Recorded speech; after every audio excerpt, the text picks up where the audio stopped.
Hi అండి. అందరూ ఎలా ఉన్నారు? బాగున్నారా? అందరూ బాగుండాలి, ఆరోగ్యంగా ఉండాలని కోరుకుంటున్నాను. మేము కూడా చాలా చాలా బాగున్నామండి. Welcome back to Bhavanidas vlogs. మన ఛానల్ ఎవరైనా ఫస్ట్ టైం చూస్తున్నట్లయితే తప్పకుండా ఛానల్ని సబ్స్క్రైబ్ చేసుకోండి.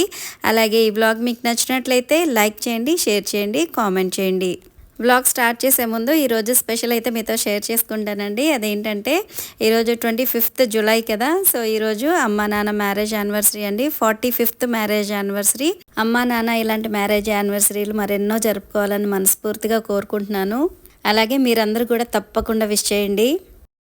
సో నా డే రొటీన్కి వచ్చేసరికి ఈరోజు మార్నింగ్ మా వారు వెజిటబుల్స్ తీసుకొచ్చారండి. ఒక 2 రకాల వెజిటబుల్స్ అలాగే కొన్ని ఆకుకూరలు కూడా తీసుకొచ్చారు. కానీ ఆకుకూరలు అయితే సగానికి సగం పాడైపోయినాయండి. అంటే ఈ వర్షాకాలంలో ఆకుకూరలు మనకి ఫ్రెష్గా దొరకవు కదా, వర్షాలు పడి అవి తొందరగా పాచిపోతూ ఉంటాయి. సో అలా సగానికి సగం ఆకుకూర అయితే పాడైపోయింది. ఇక కొంచెం బాగున్నది వరకు నేను క్లీన్ చేసేసి కవర్లో వేసేసాను. అలాగే ఒక 2 బీరకాయలు అయితే తీసుకొచ్చారండి. ఇవి చూడడానికి జంబో బీరకాయలా ఉన్నాయి. ఎంత పొడవు ఉన్నాయన్నమాట. ఒక్కొక్కటి ఒక్కొక్క కేజీ ఉంటుంది ఖచ్చితంగా. సో అంత పెద్దగా ఉన్నాయన్నమాట బీరకాయలు. ఇక్కడ చూడండి ఈ ఆకుకూరలన్నీ కూడా అసలు ఎలా పాడైపోయినాయో. యాక్చువల్గా అయితే ఈరోజు ఆకుకూర కొద్దిగా టమాటాలు, పచ్చిమిర్చి ఇవన్నీ వేసేసి రుబ్బి తాలింపు వేస్తాం కదా. సో అలా ప్రిపేర్ చేద్దాం అనుకున్నాను. కానీ సగానికి సగం పాడైపోయింది కదా.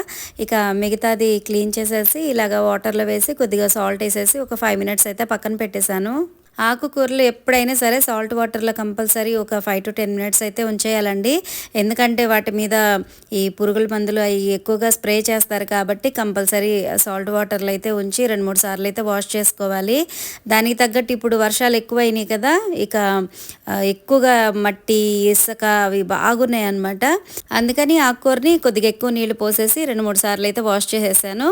ఇక ఇది కర్రీ చేయడానికి అవ్వదు కాబట్టి పప్పులో వేసేద్దాంలే అని చెప్పి పప్పు ఆకుకూర అయితే చేశాను. ఇక్కడ చూడండి మీకు చూపిద్దామని చెప్పి వాటర్ అయితే చూపిస్తున్నాను. అడుగున ఎంత మట్టి ఇసుక ఉందో. సో అందుకని ఒక 3 సార్లు అయితే చక్కగా క్లీన్ చేసేసాను ఆకుకూర మొత్తం. ఇక ఇక్కడ వచ్చేసి పచ్చిమిర్చి అలాగే పల్లీలు డ్రై రోస్ట్ చేశానండి, చట్నీ చేద్దామనేసి. ఇక అవి చల్లారుతాయని చెప్పి ఇలా వెడల్పు ప్లేట్లో వేసేసి డీ ఫ్రిడ్జ్లో పెట్టేశాను. ఒక 5-6 నిమిషాల్లో చల్లగా అయిపోతాయి, తర్వాత మిక్సీ పట్టేసుకోవచ్చు. ఇక ఈరోజు వచ్చేసి నేను ఇడ్లీ వేసానండి టిఫిన్కి.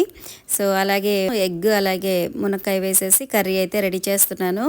ఇక్కడ ఆనియన్స్ అవి వేసేసి ఫ్రై చేస్తున్నాను. ఎగ్ కర్రీకి కొద్దిగా ఆనియన్స్ ఎక్కువే పడతాయి కదా. సో అందుకని ఆనియన్స్ వేసేసి కొద్దిగా సాల్ట్ కూడా వేసేసి చక్కగా ఫ్రై చేసేస్తున్నాను. ఆనియన్స్ కొద్దిగా ఫ్రై అయిపోయిన తర్వాత టమాటాలు అలాగే పచ్చిమిర్చి కూడా వేసేస్తాను. ఈ పచ్చిమిర్చి ముందే వేసేస్తే ఏంటంటే అవి బాగా ఎక్కువగా కుక్ అయిపోయి స్పైసీ అనేది ఎక్కువగా అయిపోతుంది. సో అందుకని నేను మధ్యలో అంటే కర్రీ మధ్యలో కానీ లేదంటే ఒక 10 నిమిషాల ముందు ఆపేస్తామనంగా వేస్తాను. అలాగే ఇక్కడ ఎగ్స్ అయితే బాయిల్ అయిపోయినాయండి. కర్రీ అయితే రెడీ అయిపోయిందండి. రెడీ చేసి ప్రాసెస్ అంతా చూపిద్దామంటే ఇక మార్నింగ్ అయితే కొద్దిగా హడావుడిగా ఉంటాం కదా. సో అందుకని వీడియో తీయలేదు. నెక్స్ట్ టైం ఈ కర్రీ ప్రిపరేషన్ అనేది మీతో షేర్ చేసుకుంటాను. అలాగే స్టిచ్చింగ్ వర్క్ కూడా కొద్దిగా ఎక్కువగా ఉందండి, అందుకని వీడియో మొత్తం తీయలేదన్నమాట. సో ఇక్కడ అన్నం కూడా రెడీ అయిపోయింది. ఇక స్టిచ్చింగ్ అయితే స్టార్ట్ చేసేయాలి. ఈరోజు వచ్చేసి నేను బ్లౌజ్కి బొటిక్ స్టైల్లో ఇన్విజిబుల్ పైపింగ్ వేస్తున్నానండి. అంటే పైపింగ్ క్లాత్ అనేది ఎటు చూసినా కూడా మనకి కనిపించదు అనమాట. ఓన్లీ ఆ పైపింగ్ థ్రెడ్ ఏదైతే ఉంటుందో ఆ థ్రెడ్ సైజులో పైపింగ్ అయితే ఉంటుందన్నమాట. చాలా నీట్ ఫినిషింగ్ ఉంటుందండి. అసలు చూడడానికి చాలా చాలా నీట్గా ఉంటుంది. సో దానికోసం నేను ఫస్ట్ అయితే పైపింగ్కి సంబంధించిన ప్రిపరేషన్ అయితే చేసేసాను. ప్రిపరేషన్ అంటే ఏం లేదండి, ముందుగా మనం ఏదైతే పైపింగ్కి యూజ్ చేసే క్లాత్ ఉందో ఆ క్లాత్ని ఒక 1.5 inch లెంత్లో కట్ చేసుకోవాలి. అది క్రాస్గా కట్ చేసుకోవాలన్నమాట. తర్వాత అవన్నీ కూడా జాయిన్ చేసుకున్న తర్వాత పైపింగ్ థ్రెడ్ ఉంటుంది కదా, ఆ థ్రెడ్ ఆ క్లాత్ ఈ రెండు కూడా జాయిన్ చేసేసి ఒక జస్ట్ 1/2 inch లెంత్ ఉండేలాగా కట్ చేసేసి పక్కన పెట్టుకోవాలండి. ఈ ప్రిపరేషన్ ఒకటి కొంచెం టైం పడుతుందన్నమాట ఈ ఇన్విజిబుల్ పైపింగ్ వేయడానికి. కానీ ఇలా ఇన్విజిబుల్ పైపింగ్తో బ్లౌజ్ స్టిచ్ చేయించుకుంటే మాత్రం అసలు చాలా అంటే చాలా నీట్ ఫినిషింగ్ ఉంటుందంటే చాలా బాగుంటుంది అనమాట. సో అందుకని బొటిక్స్లో ఆల్మోస్ట్ ఇలాగే ఇన్విజిబుల్ పైపింగ్ వేసేసి స్టిచ్ చేస్తూ ఉంటారు. అలాగే కాస్ట్ కూడా దానికి తగ్గట్టే తీసుకుంటారనమాట. అంటే దగ్గర దగ్గర 300-400 అయితే ఈజీగా తీసుకుంటారండి. నేను ఈ బ్లౌజ్ స్టిచ్ చేసేటప్పుడు ఒక కస్టమర్ వచ్చారండి బ్లౌజ్ స్టిచ్ చేయించుకోవడానికి. సో వాళ్ళు వచ్చి ఈ బ్లౌజ్ చూసినప్పుడు అన్నారనమాట, నాకు కూడా ఇలాగే పైపింగ్ వేసి స్టిచ్ చేయమని చెప్పి అని అన్నారు. అయితే నేను ఇలాగ ఇన్విజిబుల్ పైపింగ్ వేయాలంటే నేను ఎక్స్ట్రా ఛార్జ్ చేస్తాను అని చెప్పని అన్నాను అనమాట. అంటే కొద్దిగా ప్రైస్ ఎక్కువగా ఉంటుంది అని చెప్పని అన్నాను. అంటే వాళ్ళు అన్నారు, దానికి ఏముంది, ఇప్పుడు ఆ బ్లౌజ్ అయినా ఈ బ్లౌజ్ అయినా ఒకటే కదా, నాకు ఇలాగే చేయండి అని చెప్పి అన్నారనమాట. అయితే నేను చెప్పానండి వేరియేషను. అంటే ఇప్పుడు ఇన్విజిబుల్ పైపింగ్ సపరేట్ ఉంటుంది, నార్మల్ పైపింగ్ వేరేగా ఉంటుంది. ఇప్పుడు రెగ్యులర్గా వేసే పైపింగ్ ఎలా ఉంటుందంటే, మనం పైపింగ్ వేసినప్పుడు పైన వైపు అయితే ఇలాగ పైపింగ్ ఒకటి కనిపిస్తుంది, లోపల నుంచి క్లాత్ అనేది కనిపిస్తుంది అనమాట. అది నార్మల్ పైపింగ్. కానీ ఇలాగ ఇన్విజిబుల్ పైపింగ్ అని అంటే చాలా నీట్ ఫినిషింగ్ ఉంటుంది, మనకి ఎటువైపు చూసినా కూడా పైపింగ్ క్లాత్ అనేది కనిపించదు. సో ఇది కొద్దిగా టైం ఎక్కువ పడుతుంది, కానీ నేనైతే ఎక్స్ట్రా అమౌంట్ అవుతుందని చెప్పానండి. వాళ్ళేమో లైనింగ్ బ్లౌజ్కి ఎంత అమౌంట్ ఇస్తానో అంతే ఇస్తా అన్నారు. నేనైతే చేయనని చెప్పాను. ఇప్పుడు నేను ఇంట్లో స్టిచ్ చేస్తున్నాను కాబట్టి నా దగ్గరకు వచ్చి ఇలాగ బార్గెన్ చేస్తారండి. అదే బొటిక్కి వెళ్ళేసి వాళ్ళు స్టిచ్ చేసిన తర్వాత ఒక 500 అయింది బ్లౌజ్కి అని అంటే 200 ఇస్తానని అంటే వాళ్ళు ఊరుకుంటారా చెప్పండి?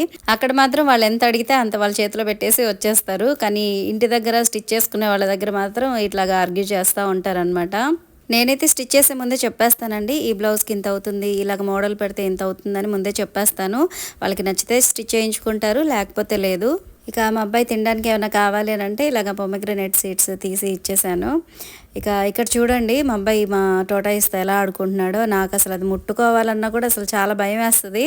కానీ వాడు మాత్రం చక్కగా వాటిని తీసి నీట్గా వాష్ చేస్తాడు, డైలీ వాటర్ మారుస్తాడు, ఇలాగ చక్కగా ఆడుకుంటాడు వాటితోటి.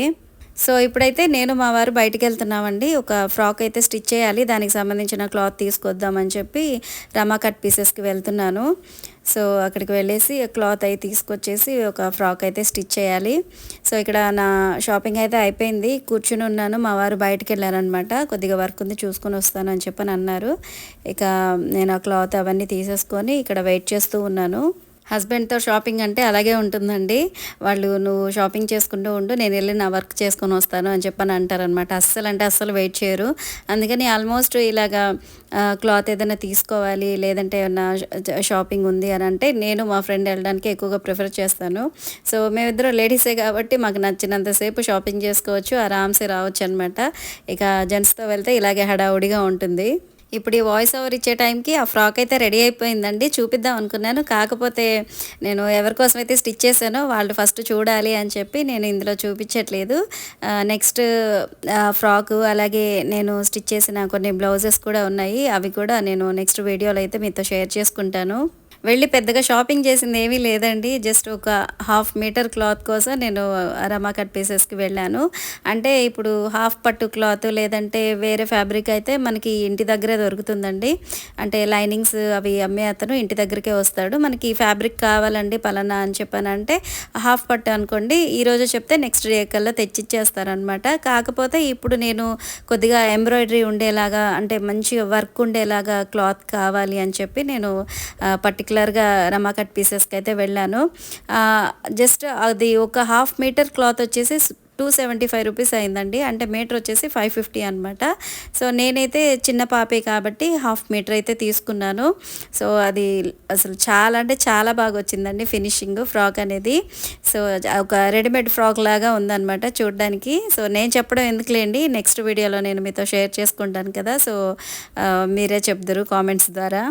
అంటే ఫ్రాక్ వచ్చేసి పర్టికులర్గా నాకు ఇలాగే ఉండాలి అని చెప్పి నాకు ఒక ఫోటో అయితే షేర్ చేశారండి. సో ఆ ఫోటోలో ఎలాగైతే ఉందో మోడల్ సేమ్ అలాగే కావాలి అని అన్నారు. నాకు ఇలాగ ఫోటో పంపించి సేమ్ ఇలాగే కావాలి అని అంటే అది ఒక పెద్ద ఛాలెంజ్ లాగా తీసుకుంటాను అనమాట. Compulsory same as it is వచ్చేలాగా నేను ట్రై చేస్తాను. ఇక ఇక్కడ వచ్చేసి పట్టు శారీకి కొంగుముళ్ళు వేస్తున్నానండి. బ్లౌజ్ అయితే స్టిచ్ చేసేసాను, అలాగే శారీకి ఫాల్ కూడా వేసేసాను. ఇక కొంగుముళ్ళు వేసేస్తే మొత్తం కంప్లీట్ అయిపోతుంది అనమాట వర్క్ అనేది. చాలామంది ఇప్పుడు ఇలాగ కొంగుముళ్ళు అయితే వేయించుకోవట్లేదండి, ఆల్మోస్ట్ మగ్గం వర్క్ చేయించుకుంటున్నారు, లేదంటే కట్ వర్క్ చేయించుకుంటున్నారు, లేదంటే కంప్యూటర్ ఎంబ్రాయిడరీ ఉంటుంది కదా, సో అలాగ వర్క్ చేయించుకుంటున్నారు. అలాగే కొంగుముళ్ళు ఇప్పుడు సపరేట్గా వేస్తున్నారు కదా, వేరే థ్రెడ్ తీసుకుని కొంగులకి ఇలాగ డిజైన్స్ లాగా వేస్తున్నారు కదా, అలాగ వేయించుకుంటున్నారు.